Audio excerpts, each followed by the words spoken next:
블로그는 웹이라는 단어와 로그라는 그 기록이라는 이 단어가 합쳐져서 웹의 B랑 로그를 따서 블로그라고 부릅니다. 그래서 사람들이 어떤 온라인 공간에 기록을 계속 남긴다는 뜻이에요. 자신의 관심사에 따라 자유롭게 글을 올릴 수 있는 그런 사이트예요. 앞으로 저희가 공부를 하면서 자주 듣게 될 블로그 용어에 대해서 말씀드릴 거예요. 그거를 하나하나 알려드리겠습니다. 블로거, 이거는 너무 많이 들어보시고 다 아시잖아요. 이 블로그를 운영하는 사람을 블로거라고 합니다. 그리고 블린이라는 그런 단어도 있어요. 블로거하고 어린이를 합쳐가지고 블로거 어린이, 그러니까 블린이라고 해서 블로거를 처음 시작한 사람들을 블린이라고 불러요. 그래서 언니 오빠들이 이제부터 블린이가 되시는 겁니다. 그리고 파워 블로그. 파워 블로그는 파워 있는 블로그라는 말인데요. 방문자가 많고 또 그 블로거를 좋아하는 팬이 많은 인지도 높은 블로그를 파워 블로그라고 하고, 그리고 파워 블로거는 바로 그 파워 블로그를 운영하는 사람, 또 인플루언서라고 많이 말을 하는데 그만큼 영향력 있는 사람을 파워 블로거라고 합니다. 그리고 이웃, 블로그에서 좀 중요한 게 이웃이에요. 블로그는 글을 쓰는 것만큼 중요한 것이 이웃 활동인데요. 내가 나와 비슷한 관심사를 가진 사람한테 가서 이웃을 맺고, 그리고 그 이웃의 활동을 또 보고, 그 이웃은 또 나의 활동을 보고, 또 그 이웃이 쓴 글에다가 댓글도 남기고, 뭐 공감도 누르고 이런 식으로 하면서 그 이웃과 이렇게 소통을 하게 되는데요. 내가 이웃으로 추천한 사람도 이웃이라고 부르고, 나를 이웃으로 추천한 사람도 이웃이라고 부릅니다. 이웃을 인님이라고도 부르거든요. 이웃님의 준말로 인님이라고도 많이 해요. 블로그에서 이렇게 이웃 추가하는 버튼이 있는데 그 이웃 추가라는 것을 통해서 이웃이 됩니다. 내가 그냥 이웃 추가를 이렇게 해버리는 거는 상대가 내가 이웃을 추가했는지 안 했는지 그 추가 목록을 보면 알 수 있지만 상대의 허락을 받을 필요는 없어요. 그냥 내 이웃이 되는 게 이웃 추가고요. 서로 이웃 추가는 나는 뭐 하는 사람인데 당신과 이웃을 맺고 싶다. 우리 앞으로 잘해보자 라는 쪽지를 남겨서 나도 너를 이웃으로 추가할 테니까 너도 나를 이웃으로 추가해 주겠니? 라는 그런 뜻이에요. 그래서 서로 이웃 추가를 하게 되면 서로가 이웃이 되고 서로의 소식을 공유할 수가 있습니다. 그래서 서로 이웃을 많이 맺기 때문에 사람들이 서로 이웃 추가를 줄여가지고 서이추라고 부릅니다. 그래서 서이추 하러 왔습니다. 뭐 이런 말을 가끔 이렇게 쓰는 사람들을 보실 거예요. 그런 식으로 이제 서이추를 하면서 이웃을 늘려나가는 거예요. 그래서 보시면 이웃은 그러니까 한방향적인 관계예요. 내가 다른 사람을 그냥 추가하거나 다른 사람이 나를 추가하는 게 이웃 추가, 이웃이라면 서로 이웃 추가는 쌍방입니다. 나도 추가할 수 있고 내가 추가한 사람한테 승인을 받아서 그 사람도 나를 추가하게 되고 이런 식으로 쌍방향의 관계를 맺게 됩니다. 이것을 서로 이웃이라고 해요. 다음은 제일 많이 들어보실 단어예요. 포스팅, 1일 1포 이런 말을 정말 많이 들어보셨을 텐데요. 포스팅은 블로그에 글을 써서 올리는 것을 포스팅이라고 해요. 글을 발행했다고 하잖아요. 어떤 발행을 했다라는 것을 포스팅했다라고 표현을 합니다. 그래서 포스팅은 발행이랑 같은 뜻이에요. 그리고 1일 1포, 하루에 한 개씩 이 블로그 글을 포스팅하는 것을 1일 1포라고 합니다. 근데 왜 이렇게 사람들이 1일 1포, 1일 1포라는 말을 하냐 하면 내 블로그를 처음 할 때는 사람들이 내 블로그가 있는지도 없는지도 몰라요. 왜냐하면 내 블로그가 힘이 있는 블로그가 아니기 때문에 어디에도 노출이 안 됩니다. 그런데 하루에 하나씩 글을 올리면서 1일 1포를 하면서 내 블로그의 힘을 점점 키워나가는 거예요. 그러고 1일 1포와 함께 이웃 활동을 막 하는 거죠. 그렇게 되면 내 블로그가 점점 힘이 세지면서 온라인에서 어떤 검색을 했을 때 내 글이 보이기도 하고 해요. 그래서 사람들이 일일일포하자, 일일일포하자라는 그런 말을 많이 하고 이게 진짜 중요하다 뭐 이런 얘기도 합니다. 블로그는 그 글 밑에 블로그 글을 보고 괜찮았다. 너 글 오늘 너무 좋다. 혹은 너무 그게 너무 좋았으면 진짜 오늘 글이 너무 좋고 이님 정말 너무 좋았어요. 뭐 이런 그 댓글을 막 달거든요. 이런 이웃 활동이라고 하는데 내가 단 댓글은 모든 사람이 다 볼 수가 있습니다.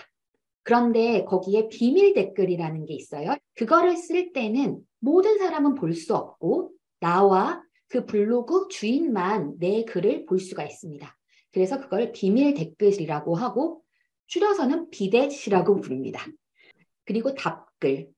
답글은 어떤 사람이 이렇게 댓글을 달아주면 그 댓글에 그 블로그 주인이 이렇게 댓글 달아주셔서 감사합니다 라던가 또 블로그 주인 말고 또 다른 사람이 그 댓글을 보고 와, 그 댓글 너무 좋아요 라고 또 얘기해 줄 수가 있어요. 그래서 그 댓글에 대한 답변을 해주는 거를 답글이라고 합니다. 그리고 제일 쉽고 제일 많이 하는 이웃 활동 중에 하나가 공감입니다. 이렇게 하트 모양으로 생겼어요. 나중에 다 보여드릴 건데 하트 모양으로 생겨서 그걸 꼭 눌러주면서 나 네 글에 공감해 라는 그런 표현이에요. 그래서 하트 모양으로 된 거를 눌러주면 그 비어있는 하트에 빨간 색깔 하트로 이렇게 채워지는 그거를 공감이라고 합니다. 그래서 공감 버튼을 많이 눌러주는데요. 그것도 되게 중요하고 또 스크랩. 스크랩은 다른 사람 글을 봤는데 너무 좋았는데 그거 잊어버릴까 봐 저희가 옛날에 신문 같은 거 보면 신문 잘라가지고 이렇게 철에다가 막 풀 붙여가지고 스크랩 했잖아요. 그거랑 똑같이 스크랩 버튼을 누르면 내 블로그에 저장을 할 수 있고 그 스크랩 한 것들을 볼 수가 있습니다. 지금 말씀드렸던 이런 댓글, 공감, 스크랩 이런 것이 바로 이웃과 하는 활동이에요. 이 활동을 활발하게 하는 것을 네이버에서는 굉장히 좋아하고요. 그러다 보니까 품앗이라는 말을 해요. 우리 일할 때 품앗이 한다고 하는 것처럼 블로거들끼리 내가 너한테 가서 답변을 달아줬으니 이제 너도 나한테 답변을 달아주겠지라고 생각을 합니다. 이거는 그냥 약간 불문율처럼 누군가가 나한테 와가지고 답변을 달아주면 그냥 저도 그 블로그에 한번 들어가서 이렇게 답변을 달아주는 게 약간 예의라고 할까요? 그래서 서로 그거를 품앗이 한다라고 말을 많이 합니다. 서로 그렇게 해줘야 서로의 블로그가 커지기 때문이에요. 키워드. 이 말 진짜 많이 들어보셨잖아요. 단어. 그러니까 온라인에서 검색을 하는 검색 단어를 얘기합니다. 이렇게 정보를 찾기 위해서 검색하는 단어를 키워드라고 하고요.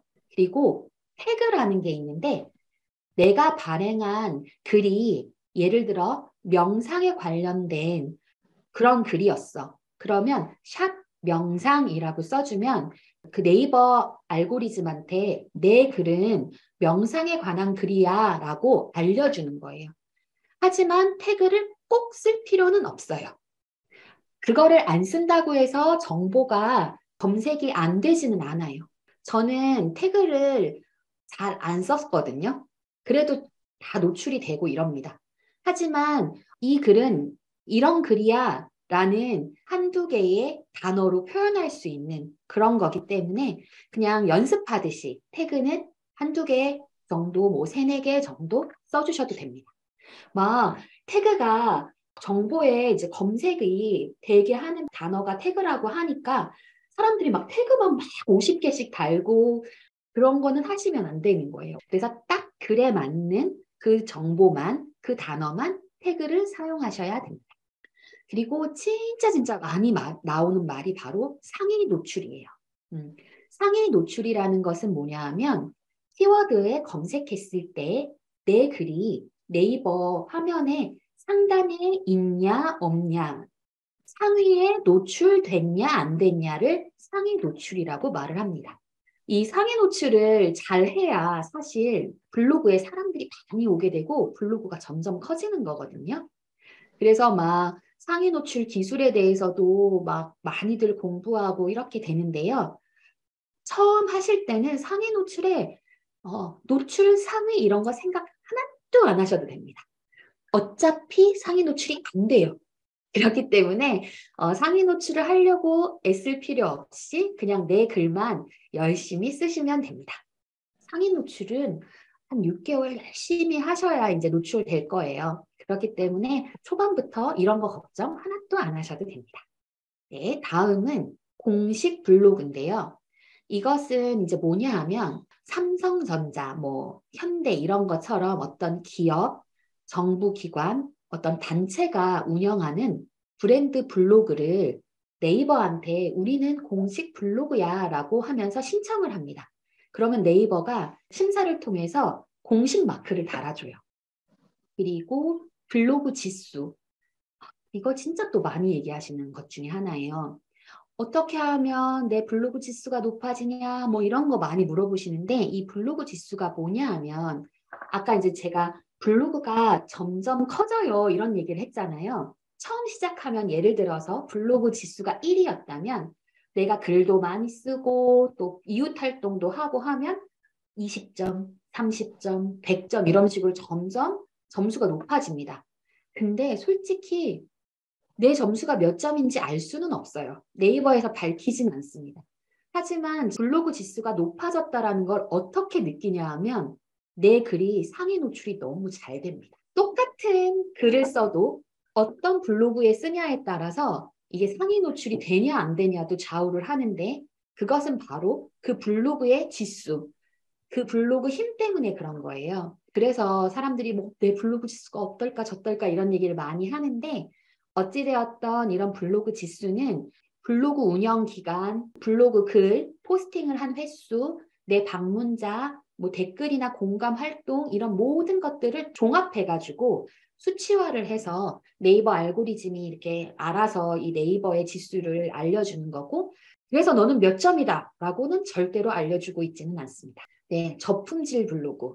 이것도 진짜 많이 들으실 얘기예요. 이 저품질 블로그, 이게 뭐냐 하면 네이버에서 하지 말라는 거를 했어요. 그러면 네이버가 너 안 되겠다 이러면서 블로그 점수를 빵점으로 만들어 버립니다. 그렇게 빵점으로 만들면 어떻게 되냐? 내 글이 어떤 것도 노출이 되지 않아요. 정말 엄청 슬픔이 밀려옵니다. 근데 쉽사리 저품질이 되지는 않습니다. 그래서 이것도 진짜 걱정 안 하셔도 돼요. 사람들이 막 물어보거든요. 뭐 때문에 저품질 됐냐? 막 이런 거 물어보세요. 제가 저품질 블로그를 갖고 있는 사람으로서 말씀드리면 네이버에서 하지 말라는 걸 하면 돼요. 그럼 저품질이 됩니다. 예를 들면 광고성 글을 도배한다. 광고성 이런 거 여기 계시는 분들이 하실 일은 없겠지만 그런 네이버가 하지 말라는 거를 하게 되면 저품질이 될 수도 있습니다. 이제 모먼트, 인스타나 뭐 틱톡 이런 것들을 많이 하게 되면서 짧은 영상이 들어간 이런 글을 올리는 게 엄청 대세예요. 유행이 된 거예요. 그래서 네이버에서도 모먼트라는 폼을 만들었어요. 그래서 인스타처럼 간단하게 영상을 짧은 영상을 올리고 짧게 글을 쓸 수 있게 만들어 놨습니다. 그리고 프롤로그. 프롤로그라는 말은 이제 언제 쓰냐 하면 여기 보시면 프롤로그, 블로그 뭐 이런 식으로 쭉 보이시잖아요. 이 프롤로그를 누르게 되면 블로그의 화면을 이렇게 구성을 할 수가 있어요. 나는 어떤 카테고리에 있는 글들을 어떤 모양으로 보이게 이렇게 첫 화면을 구성하는 이런 구성 요소를 프롤로그라고 합니다. 요 위에 있는 이거는 타이틀이라고 하고요. 지금 여기 밑에 하얀 색깔 바탕 있잖아요. 이거는 스킨이에요. 요거를 또 여러 가지 모양으로 색깔을 입혀서 스킨을 꾸미시는 분들도 있는데 이런 블로그의 디자인 이미지를 말하는 거고 취향에 맞게 이제 꾸밀 수가 있습니다. 그리고 마지막 위젯. 위젯은 뭐냐 하면 블로그 이용자가 블로그에서 쉽게 어떤 기능을 사용할 수 있게 어떤 기능 버튼들을 모아놓은 도구 모음이에요.